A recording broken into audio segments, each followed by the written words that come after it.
Next, o banco digital que faz acontecer. Boa noite. Boa noite.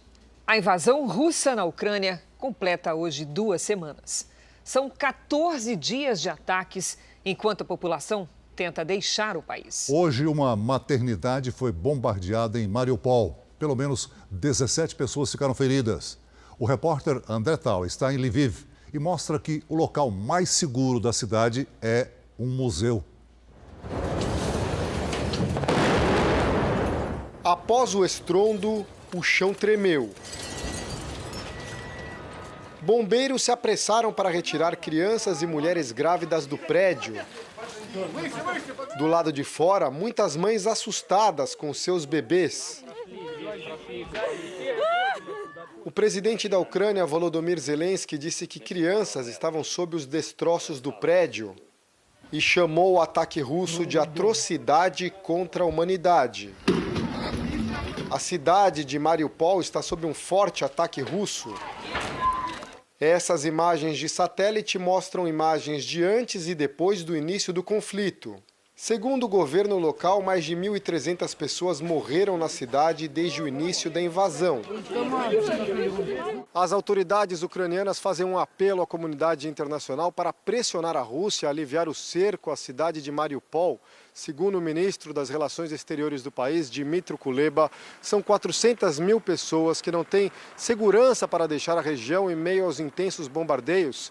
Entre elas, há 3 mil bebês que sofrem com a falta de comida e medicamentos.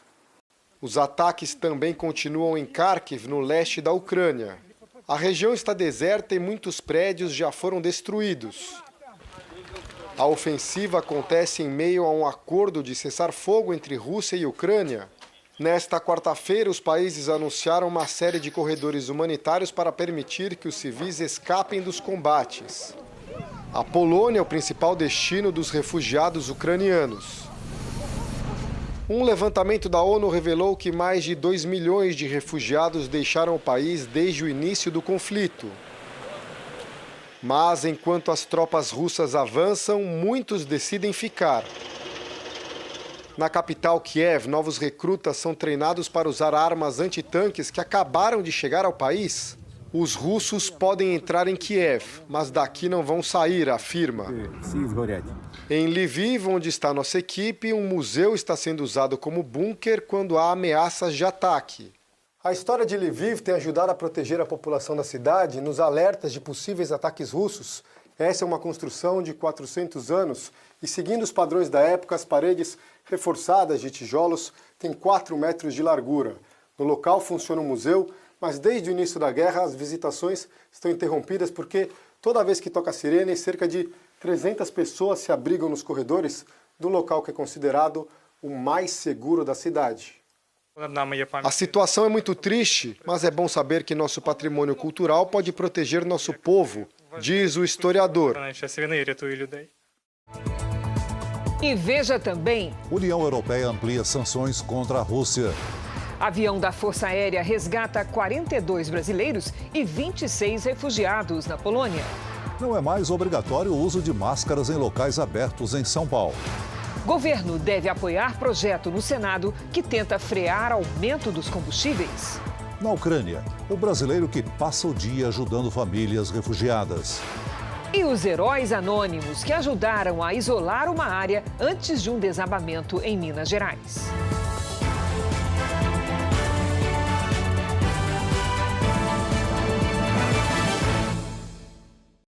Oferecimento: Bradesco. Dinheiro na conta em 3 cliques pelo app.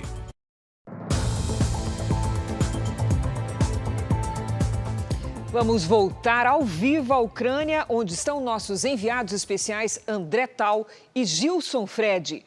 Olá, André, boa noite. Agora, houve novos ataques recentemente, agora à noite aí?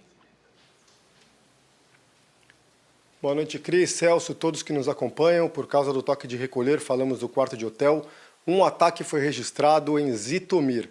Uma usina termoelétrica e um prédio civil foram atingidos, informação confirmada pelo prefeito da cidade. As autoridades estão preocupadas com o alto número de unidades médicas atingidas nesse conflito. Segundo a Organização Mundial da Saúde, já foram 18 ataques contra hospitais e ambulâncias nas áreas bombardeadas, com 10 mortos e 16 feridos. Para quinta-feira, expectativa enorme para o encontro entre o ministro das Relações Exteriores da Ucrânia e o da Rússia. A reunião vai acontecer na Turquia, mais uma tentativa de negociação, na tentativa de se chegar a uma solução para o conflito. Cris, Celso. Obrigada, André. E a Suécia está preparando a população para a guerra. Isso não acontecia desde 1961, durante a Guerra Fria. Por causa da proximidade do país escandinavo com a Rússia, o governo enviou um comunicado para os suecos com indicações de bunkers e um guia de sobrevivência. A sirene faz parte de um treinamento em Gotemburgo, na Suécia. O governo retomou o programa de crise depois que o exército russo invadiu a Ucrânia. Semana passada, as Forças Armadas detectaram que caças da Rússia entraram no espaço aéreo sueco. Alexandre Nogueira é um dos 6.000 brasileiros que vivem na Suécia, junto com a mulher e 3 filhas. Você saber que, por exemplo, que existe um país que entrou em guerra e esse país que entrou em guerra é uma ameaça. E esse país, em linha reta, ele dá umas 500, 600 quilômetros de distância da onde você mora, é um pouco preocupante. Após o sinal de alerta, a população teve acesso a um manual de segurança com todas as informações sobre como proceder numa situação de emergência. Entre as orientações estão a aquisição de uma caixa de crise. Nela, equipamentos para ajudar na iluminação e até mesmo para cozinhar. Alexandre já montou o kit sobrevivência da família. Toda essa cautela vem dos tempos da Guerra Fria. Os países escandinavos, em especial Finlândia e Suécia, temiam o avanço das tropas e ampliação do território russo. Havia também o receio de que acontecesse uma invasão pelo Mar Báltico. Em 2014, quando a Rússia anexou a Crimeia, a tensão tomou conta dessa região da Europa. Agora, com a guerra na Ucrânia, o medo voltou. Esse professor de Relações Internacionais explica que a opção dos países escandinavos de não adesão à OTAN é quase que um escudo contra as investidas de Putin. Manter a integridade de suas fronteiras me parece mais importante do que integrar a OTAN. Alexandre e a família agiram. A gente levou 4 sacolas de roupas para serem doadas para um caminhão.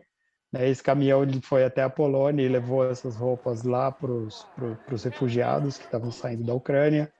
Então, quer dizer, a gente foi fazendo o que a gente pode, né? A União Europeia decidiu ampliar as sanções contra a Rússia e Belarus em decorrência da invasão à Ucrânia. Foi mais um golpe à economia russa imposta pelos 27 países da União Europeia. Os novos bloqueios são contra 160 bilionários e empresários ligados ao governo russo. Assim, eles ficam proibidos de realizar transações fora do país, incluindo em moedas digitais. As medidas já atingem cerca de 860 russos e aproximadamente 80 empresas. A Comissão Europeia também anunciou a retirada de 3 bancos de Belarus do sistema financeiro internacional. O país é acusado de ajudar na invasão à Ucrânia.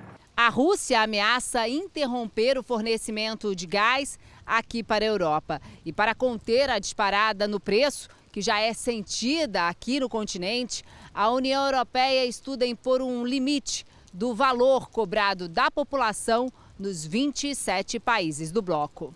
Grandes economias europeias, como a Itália, tentam escapar da dependência do gás russo. O governo italiano, que recebe cerca de 40% do gás usado no país da Rússia, quer mudar esse cenário em 3 anos. Os Estados Unidos já anunciaram sanções contra o gás e o petróleo da Rússia. Hoje, Vladimir Putin acusou o governo americano de guerra econômica. Em visita à Polônia e à Romênia, a vice-presidente dos Estados Unidos, Kamala Harris, deve discutir nos próximos dias novas sanções a Moscou com aliados europeus, além de ajuda militar, econômica e humanitária à Ucrânia. Mais bombardeios foram registrados em Kiev e a fuga de moradores da capital aumenta após o governo alertar para um possível vazamento de radiação em Chernobyl e no complexo de Zaporídia. Sair pelas ruas da capital ucraniana tem se tornado tarefa cada vez mais complicada. Foi essa a constatação de Edson Coelho, brasileiro que vive há 4 anos no país. Ruas vazias dão a impressão de estar sozinho diante do perigo. De repente, o trânsito para. Cada motorista precisa se identificar para o exército ucraniano antes de passar. Até mesmo num percurso curto, é quase impossível escapar das barricadas. Ou não presenciar um ataque russo. Um míssil acabou de cair. Enquanto Edson se dirigia ao centro da cidade, sinais de um míssil que havia acabado de atingir uma ponte. Não há relatos de feridos no ataque. O brasileiro conta que o fluxo de moradores deixando a cidade aumentou depois que o governo fez um alerta sobre a usina desativada de Chernobyl, que fica a pouco mais de 130 quilômetros da capital, e o complexo de Zaporídia. A Agência Internacional de Energia Atômica nega qualquer risco. Para quem se acostumou ao barulho de explosões e sirenes, hoje os moradores da cidade ganharam uma inspiração para seguir resistindo. Músicos da Orquestra de Kiev se reuniram numa praça para fazer um rápido concerto, mas cheio de significado. Nos dá esperança, diz essa moradora. A música é uma forma de apoiar a Ucrânia e mostrar à população que não estamos desistindo. Nesse concerto, os músicos pediram que o espaço aéreo da Ucrânia fosse fechado. Novos bombardeios impedem a população de deixar as áreas atacadas na Ucrânia. Vamos ver a situação dos corredores humanitários no mapa com Giovana Rizardo. Boa noite, Giovana. Boa noite, Cris. Boa noite, Celso. Boa noite a todos. Os corredores humanitários em operação pelo segundo dia garantem que os civis deixem as cidades em segurança. Autoridades têm fornecido ônibus para levar os moradores e muitos ainda seguem esse comboio. Em Sumi, mais de 5.000 pessoas já deixaram a cidade. Em Kharkiv, os bombardeios impedem a retirada da população. O mesmo se repete em Izium, onde as operações militares não pararam. Ali em Mariupol, os tanques e os bombardeios avançam. E o corredor humanitário não deu certo até agora e falta comida, água e energia. Desabastecimento também em Chernihiv. 2/3 da cidade estão sem eletricidade, o que prejudica o aquecimento das casas. E está nevando na região, situação que se agrava com as temperaturas que hoje chegaram a -8 graus, com neve e sensação térmica de -16. Mais de 2 milhões de pessoas já deixaram a Ucrânia desde o começo da invasão russa, segundo a ONU. Cris e Celso. Obrigada, Giovana. Você vai ver agora um vídeo divulgado pela polícia de Kiev, que mostra uma família sendo retirada de casa enquanto o exército russo bombardeava regiões próximas ao local. A operação foi a poucos quilômetros da capital, Kiev. O policial recomendou que a família recolhesse apenas itens essenciais. A mulher e as 2 filhas dela foram levadas em segurança para um alojamento. Durante a saída, foi possível ouvir os bombardeios.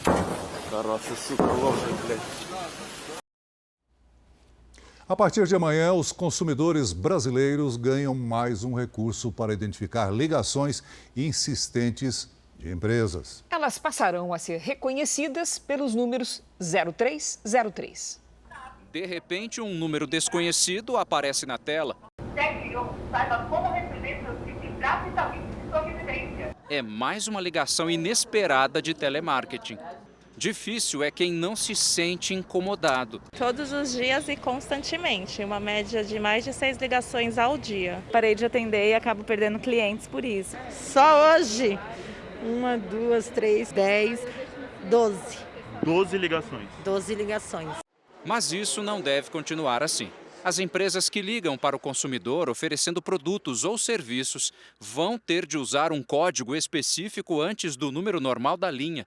É o 0303. Com isso, fica fácil identificar que se trata de uma chamada de telemarketing. Hoje o consumidor não tem a opção, ele confunde as ligações de telemarketing com ligações importantes de trabalho, de família, então ele acaba atendendo números desconhecidos para não correr o risco de deixar de atender uma ligação importante. O consumidor já tinha a opção de cadastrar o próprio telefone por meio da plataforma Não Me Perturbe, evitando assim chamadas indesejadas, mas isso não tem sido o suficiente. Números estranhos, muitas vezes discados por robôs, continuam em atividade. Segundo a Anatel, a fiscalização vai ser grande e todos podem ajudar. Os consumidores poderão continuar utilizando os canais de reclamação da própria Anatel, poderá utilizar a sua própria prestadora para registrar a reclamação e o serviço Não Me Perturbe, que continuará a ser aprimorado e será utilizado também. A determinação da Anatel vale a partir desta quinta-feira para ligações originadas de celular, para chamadas feitas por uma linha fixa a partir de junho. Veja a seguir. São Paulo retira a obrigatoriedade do uso de máscara em locais abertos. E na série especial, a história de Paloma, que trabalha na Defesa Civil de Ouro Preto e com uma decisão rápida, salvou a vida de dezenas de pessoas.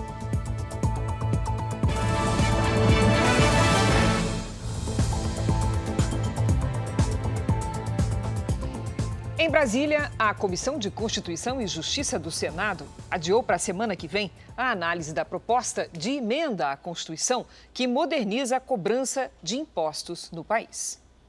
A votação prevista para hoje ficou para a próxima quarta-feira. O texto já afinado com o governo federal, estados, municípios e setor produtivo não deverá sofrer grandes alterações. Então, se esse assunto que já passou por milhares de horas de audiências públicas no Senado, na Câmara, em comissão mista, reuniões aos montes.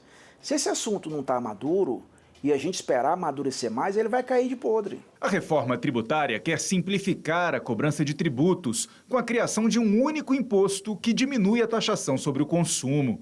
Pela proposta, o novo imposto vai ser subdividido em Contribuição Social sobre Bens e Serviços, a CBS, que unifica PIS e COFINS em um mesmo imposto a ser cobrado pela União, e o Imposto sobre Bens e Serviços, IBS, que une ICMS e ISS e vai ser cobrado por estados e municípios. Para diminuir a resistência de governadores e prefeitos, o relator também ampliou de 20 para 40 anos o período para que estados e municípios façam a transição para o novo modelo de cobrança dos impostos. Votar uma mudança na Constituição em ano eleitoral é um desafio. São necessários, no mínimo, 308 votos dos 513 deputados e 48 dos 81 senadores. E a reforma tributária está em discussão há mais de 30 anos no Congresso. Mas no Senado, a meta é aprovar a proposta ainda neste primeiro semestre do ano, antes que os parlamentares se dediquem às eleições. A reforma tributária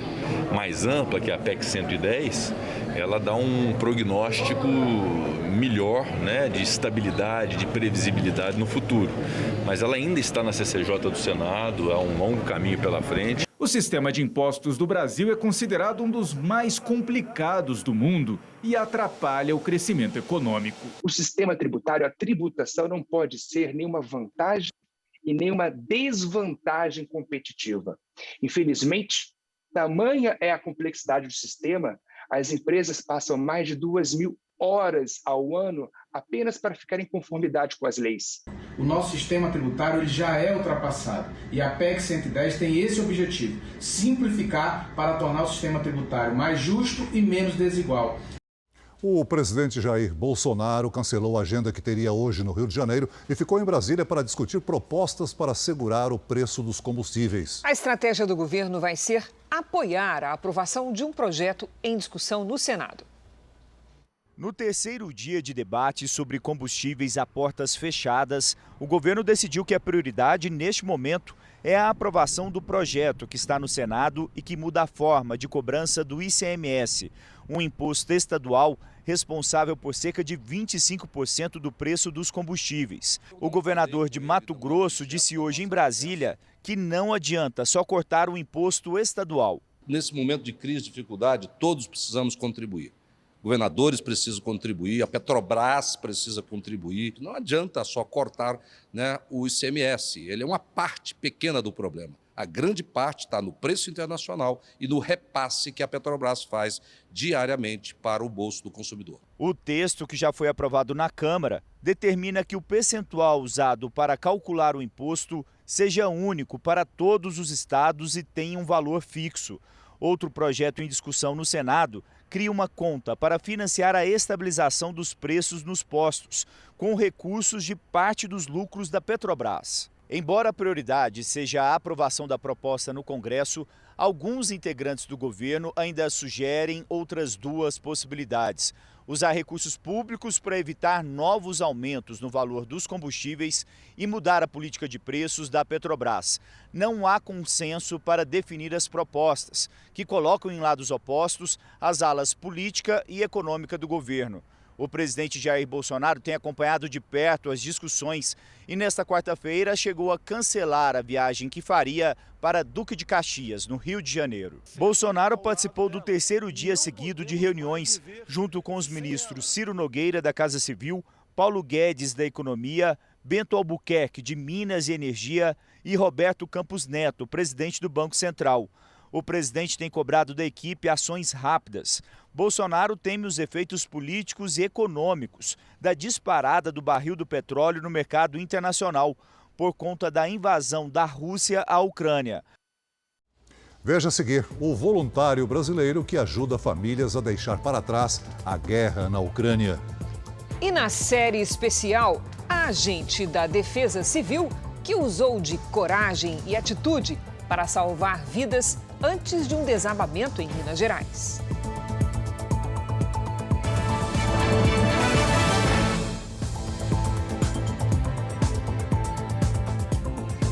Uma paciente morreu por complicações após uma cirurgia para implante de silicone no interior de São Paulo. A família acusa o cirurgião plástico de negligência. Na porta da delegacia que investiga o caso, os familiares receberam a notícia da morte de Natasha no fim da tarde. A gente tinha esperança ainda, que ela não ia. Pelos filhinhos dela, né? A corretora de imóveis de 28 anos estava em coma há 11 dias. Ela sofreu uma parada cardiorrespiratória depois de uma cirurgia plástica para colocar silicone nos seios na Santa Casa de Piracaia, no interior de São Paulo. Ver que era um sonho para ela e se tornou um pesadelo. A família acusa o médico Pietro Petri de negligência. Segundo o boletim de ocorrência, familiares de Natasha souberam que Pietro saiu do hospital minutos depois da cirurgia para buscar pão na padaria para o lanche das enfermeiras.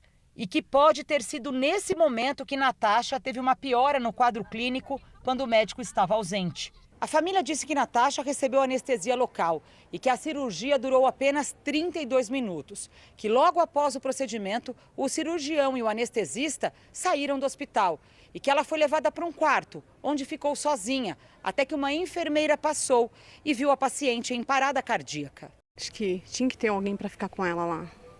Alguém da equipe médica, para apoiar ela, para estar ali para monitorar ela a todo momento após a cirurgia, né? No prontuário do hospital, o médico informou que a cirurgia acabou às 9 da manhã e que às 9h28 ele recebeu uma ligação da enfermeira informando que a paciente estava com dor de cabeça. Às 9h35, Pietro Petri disse que recebeu outro telefonema, avisando que a paciente teve uma parada cardiorrespiratória. Ele informou ainda que retornou ao hospital às 9h40 da manhã. O jornalismo da Record TV já havia revelado que outras pacientes processaram o médico depois de cirurgias plásticas supostamente mal sucedidas que deixaram sequelas. O Conselho Regional de Medicina confirmou ter aberto procedimentos para verificar as denúncias e informou que o médico possui registro regular para o exercício da atividade médica, mas não tem nenhuma especialidade registrada. Por telefone, o médico Pietro Petri deu a versão dele do que aconteceu. Depois da cirurgia, a responsabilidade de cuidar da paciente é do anestesista, ele que libera para o quarto, não é o cirurgião. Nesse caso em particular, quando eu saí para buscar meu carimbo para voltar para cá, aí levaram ela para a Repai. Ela ficou lá no quarto alguns minutos sem acompanhante, sem enfermeira, sem ninguém. Isso eu não sabia. Na Santa Casa, ninguém quis gravar entrevista. A direção disse que o médico não trabalha ali, que ele apenas faz cirurgias particulares no hospital com equipe própria e que os colaboradores não auxiliam em procedimento realizado por equipe externa, que a responsabilidade pelo acompanhamento da paciente até a sua alta é do médico e da equipe e que no caso de Natasha, diante da ausência da equipe, ela foi prontamente socorrida pelos funcionários e pela médica plantonista da instituição. A mulher do homem que ficou conhecido como faraó dos bitcoins nega ter praticado crimes financeiros. Ela apresentou defesa por meio de advogados, mas segue foragida. O casal é suspeito de fraudes que teriam movimentado 38 bilhões de reais. O investidor, que não quer se identificar, nunca pensou que seria um golpe. Por estudar o mercado, ele apostou alto nas criptomoedas, dinheiro virtual ainda não regulamentado pelas autoridades financeiras do Brasil. Foram R$100 mil aplicados com a GAS Consultoria, empresa de Gleidson Acácio dos Santos, conhecido como faraó dos bitcoins. Não esperava que fosse uma empresa fraudulenta, eu acabei me deixando levar pelo consultor deles e, enfim, deu no que deu. Gleidson foi preso no ano passado no Rio de Janeiro, acusado de ser o cabeça de um esquema fraudulento que prometia rendimentos de 10% ao mês. Segundo a polícia, por trás da suposta compra de criptomoedas, havia uma pirâmide financeira que lesava os investidores. A mulher dele, sócia da empresa, fugiu para os Estados Unidos. A venezuelana Mirelle Zerpa está na lista da Interpol e também responde a uma ação civil em Brasília, movida por clientes da GAS. Na defesa, ela descarta a pirâmide financeira e alega que a prisão preventiva do marido dificultou os negócios. O Ministério Público Federal, no entanto, contraria a versão da defesa e aponta que mais de 67 mil pessoas tenham sido vítimas do esquema. O maior desafio agora é devolver o dinheiro aos investidores. Por enquanto, menos de 1% dos 38 bilhões de reais movimentados pela empresa foi localizado pela Justiça. Se não tiver um esforço para localizar o patrimônio, infelizmente os clientes eles ficarão no prejuízo. Por isso que também é necessário a representação criminal sempre que a pessoa for vítima de um golpe financeiro. Porque por mais que não recupere o valor investido, a pessoa vai pagar pelo crime que ela cometeu. São Paulo retirou a obrigação do uso de máscara contra a Covid-19 em lugares abertos. Logo após o anúncio, muita gente na rua já se livrou do item de proteção. Nossa, é uma sensação de liberdade. A gente ficou muito tempo usando máscara. Eu vou continuar com o meu álcool e a minha máscara. A decisão de desobrigar o uso de máscaras ao ar livre em São Paulo foi tomada com base na melhora dos indicadores da pandemia. Nos últimos 30 dias, o estado registrou queda de 56% nas mortes por Covid-19 e de 76% nas internações pela doença. Além disso, cerca de 90% da população acima dos 5 anos está com o esquema vacinal completo. Nas escolas, alunos e funcionários poderão ficar sem máscaras nas áreas externas. O governo de São Paulo também anunciou a volta de 100% do público nos estádios de futebol. Para o governo paulista, as mudanças acontecem em um momento em que há segurança para a flexibilização. E se tudo continuar correndo bem, dentro de 2 semanas, portanto até o dia 23 de março, São Paulo poderá anunciar a liberação completa do uso de máscaras em todos os ambientes, em todas as circunstâncias, evidentemente com as devidas cautelas. A mesma regra de uso da máscara apenas em ambientes fechados já foi adotada por 7 capitais: Belo Horizonte, Campo Grande, Boa Vista, Macapá, Teresina, São Luís e Natal, e no Distrito Federal. Na cidade do Rio de Janeiro, está liberado em todos os lugares. O que norteia essa flexibilização são as taxas de transmissão, que estão em vertiginosa queda. Nós imaginamos que daqui talvez algumas semanas tenhamos níveis melhores até do que o melhor período que vivenciamos no final de 2021. Voltamos às notícias sobre a guerra na Ucrânia. O avião da Força Aérea Brasileira, enviado à Europa para resgatar brasileiros que viviam na Ucrânia, já está no caminho de volta e deve chegar ao Brasil amanhã. O avião KC-390 levou 11 toneladas de doações humanitárias para a Ucrânia. No meio da tarde, horário de Brasília, a aeronave decolou de Varsóvia, na Polônia, dando início à viagem de retorno. Estão a bordo, no avião da Força Aérea Brasileira, 42 brasileiros, 20 ucranianos, 5 argentinos, 1 colombiano e 14 crianças, além de 10 animais de estimação. A chegada deve ocorrer amanhã em Brasília. Todas as crianças que estão no voo são brasileiras. A porta-voz do Ministério de Relações Exteriores da Rússia afirmou que vários países fazem uma espécie de campanha contra a Rússia. A porta-voz Maria Zakharova disse que a russofobia tem criado um ambiente destrutivo para cidadãos russos, incentivando o extremismo. E acrescentou que a Rússia não pretende derrubar o presidente ucraniano Volodymyr Zelensky, nem ocupar a Ucrânia, apesar dos ataques que tem realizado contra o território. As declarações acontecem um dia antes de uma reunião entre os ministros de Relações Exteriores de Moscou e de Kiev, na Turquia. A Agência Internacional de Energia Atômica disse que não está recebendo os dados sobre o complexo nuclear de Zaporizhzhia, na Ucrânia. A interrupção das informações já acontece também na usina de Chernobyl. Lá, a energia elétrica foi cortada e autoridades ucranianas alertam que isso poderia provocar um vazamento de radiação pela Europa. Segundo o governo ucraniano, sem a manutenção para restabelecer a eletricidade da usina, desativada há mais de 30 anos, faltaria resfriamento para o combustível nuclear armazenado. E isso poderia causar um acidente radioativo. O ministro das Relações Exteriores do país chegou a dizer que os geradores só vão funcionar pelas próximas 48 horas. Mas a Agência Internacional de Energia Atômica, ligada à ONU, confirmou que há condições para resfriar o material, mesmo sem energia elétrica. O presidente americano, o democrata Joe Biden, sofre duras críticas por conta da aproximação com o regime ditatorial de Nicolás Maduro. Em busca de acordos para substituir o petróleo russo, o governo americano caminha para relações diplomáticas e econômicas com a Venezuela. Representantes dos Estados Unidos estiveram na capital Caracas, onde falaram sobre um possível acordo energético. O presidente venezuelano, Nicolás Maduro, chegou a dizer que as bandeiras dos dois países estavam lindas, unidas. Unidas como devem estar, a bandeira dos Estados Unidos e de Venezuela.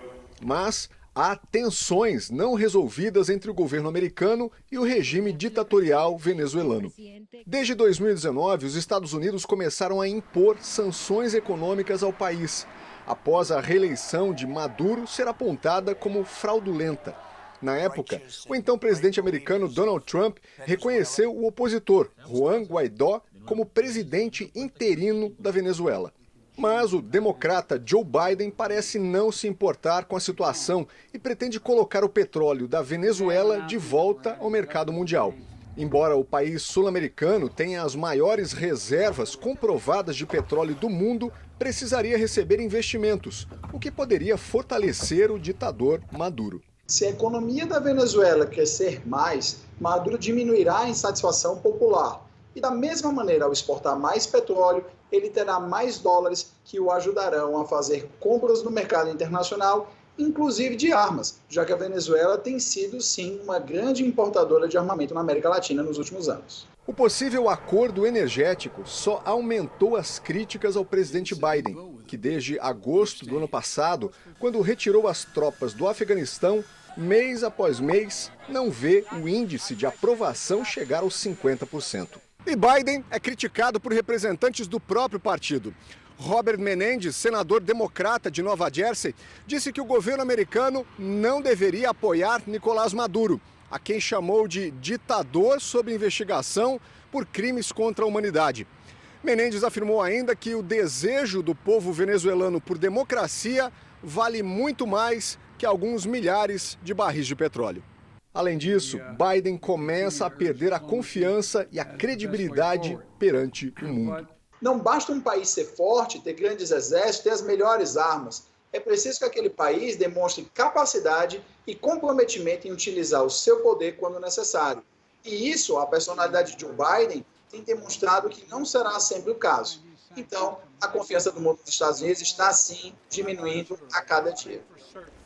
De volta com as notícias do Brasil, o líder do governo na Câmara dos Deputados, Ricardo Barros, do PP do Paraná, conseguiu apoio para apresentar um requerimento de urgência para a votação do projeto de lei que permite a mineração em terras indígenas. A intenção do governo é votar o texto nos próximos 30 dias. A proposta voltou a ganhar força com o início da guerra entre a Rússia e a Ucrânia. Os russos são um dos maiores fornecedores de fertilizantes ao Brasil, como o potássio. O argumento é que a permissão irá aumentar a produção nacional e evitar o aumento no preço dos alimentos. A polícia de São Paulo descobriu um galpão de bebidas em Ferraz de Vasconcelos, na região metropolitana, que falsificava cerveja e aguardente. A quadrilha agia de duas maneiras. Trocava rótulos e também produzia bebida com uso de substâncias como metanol, sem qualquer higiene ou controle. Os falsificadores fizeram deste galpão uma fábrica improvisada.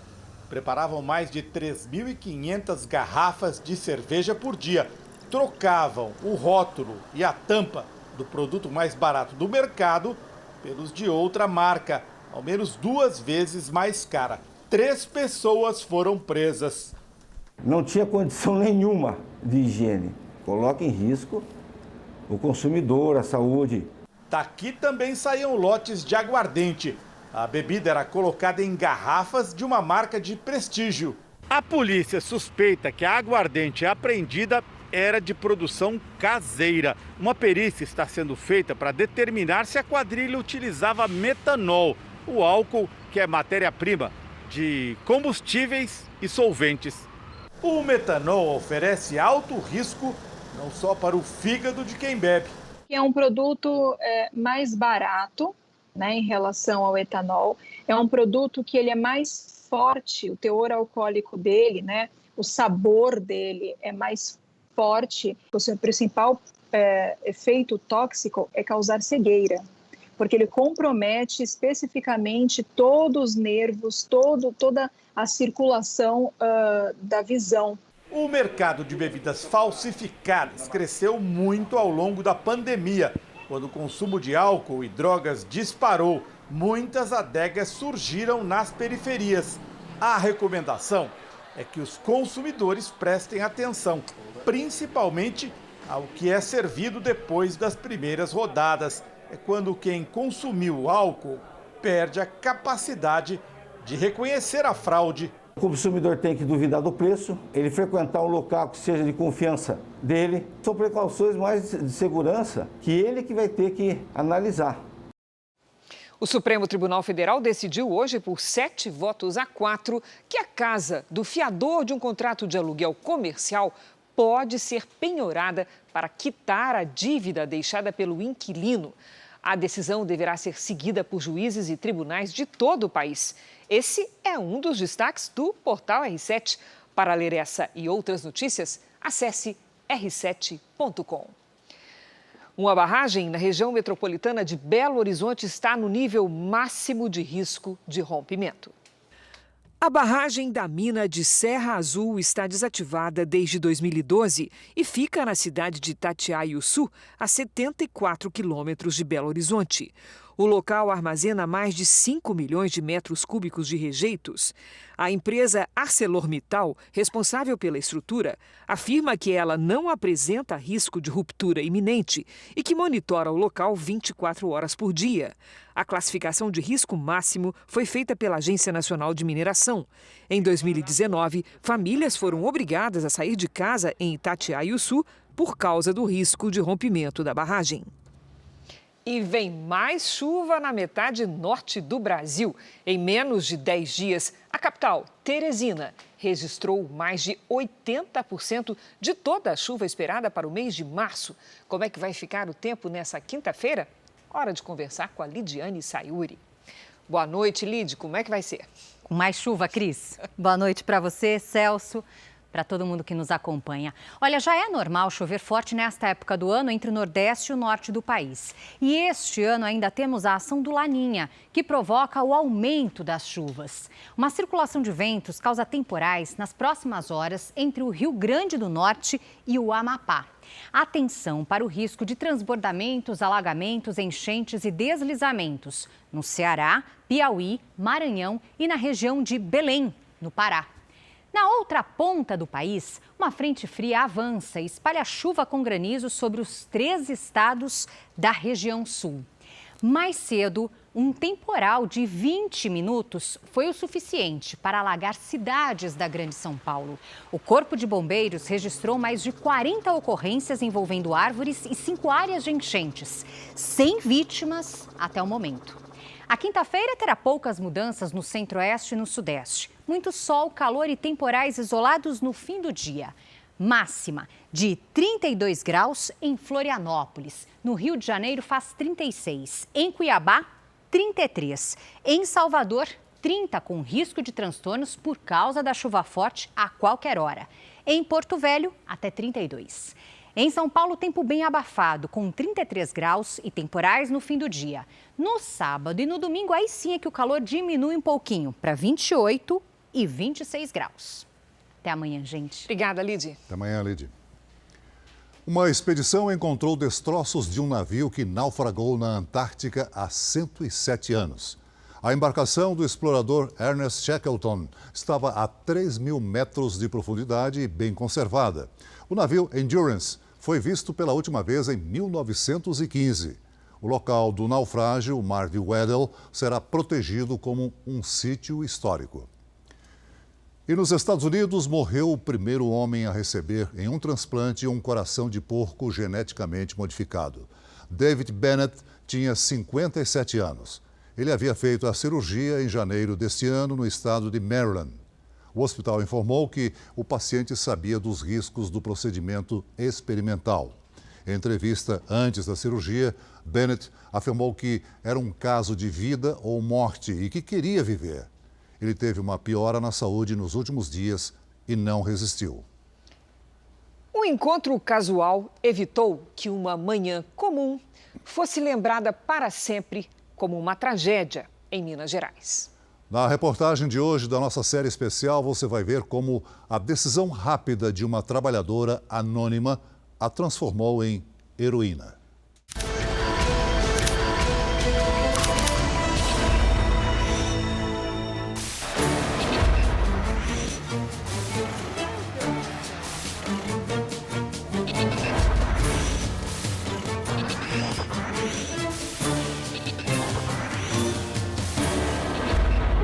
Graças a Deus, salvamos muitas vidas.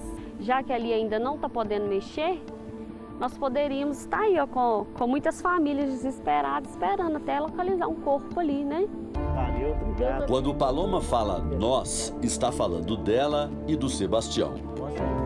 Eles não se conheciam, se encontraram por acaso neste ponto em Ouro Preto. O motorista passou pela agente da Defesa Civil e contou o que viu pela janela do ônibus que dirige faz 6 anos. Dei sinal, ela parou, eu falei com ela a respeito dessa terra, tinha caído.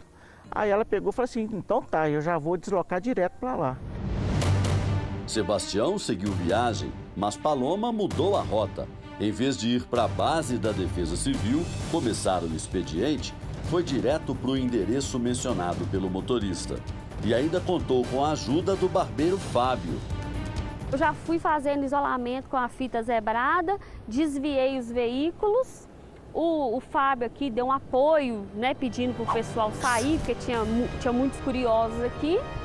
Eu devo ter desviado aí em torno de uns 50 ou até mais veículos e pedestres. Nós conseguimos fazer o isolamento da área toda. Aí eu mandei um áudio no grupo da Defesa Civil. Por favor, não, o senhor não está autorizado a passar aí, o senhor tem que voltar. Será que vai cair? Será que vai cair? O senhor ainda pergunta? Minutos depois, o deslizamento. Um casarão do século XIX foi parcialmente soterrado, assim como uma galeria de lojas que ficava ao lado. Ninguém morreu ou ficou ferido, porque a área já estava toda isolada quando a terra cedeu. A própria Paloma correu riscos. Nesta foto, ela aparece perto de um poste, interditando uma rua que pouco depois também seria soterrada. O poste é aquele lá. Você estava bem ali de baixo? Bem ali de baixo. Eu estiquei uma fita zebrada ali, fui desviando os carros pela rua de baixo. E quando é que você pensou, eu também preciso sair daqui? Sinceramente, não me veio isso na cabeça. Você vai com aquela adrenalina toda, você não pensa na sua vida. Eu, em momento algum, assim, eu acho que minha ficha foi cair dias depois que eu vi aquela foto. Falei, meu Deus, se o deslizamento tivesse antecipado, eu estaria ali debaixo. O Morro da Forca fica no coração de Ouro Preto.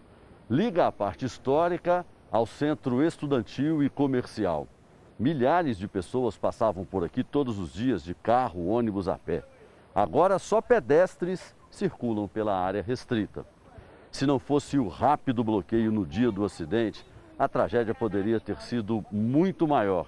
E o socorro não veio só de quem se tornou especialista em ajudar.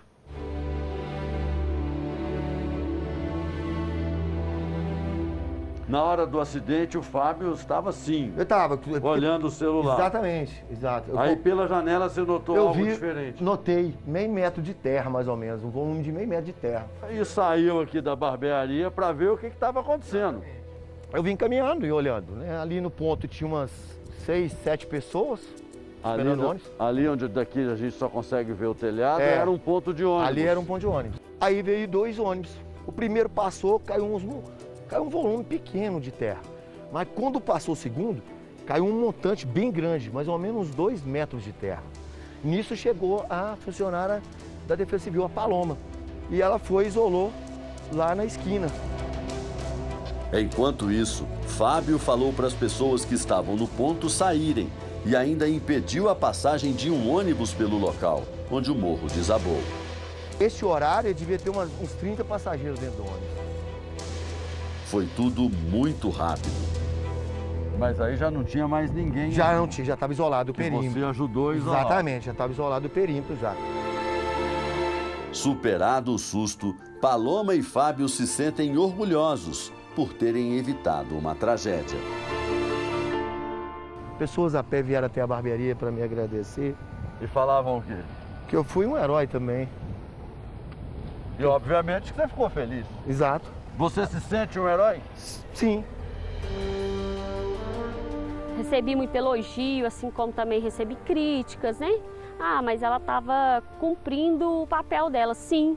Mas se eu não tivesse vindo direto para cá, se eu não tivesse agido pela minha intuição, pelo instinto, talvez porque a nossa sede é bem próxima aqui, né? Eu poderia ter ido para lá para chamar algum colega para a gente averiguar a situação. E a hora que a gente chegasse aqui seria tarde demais.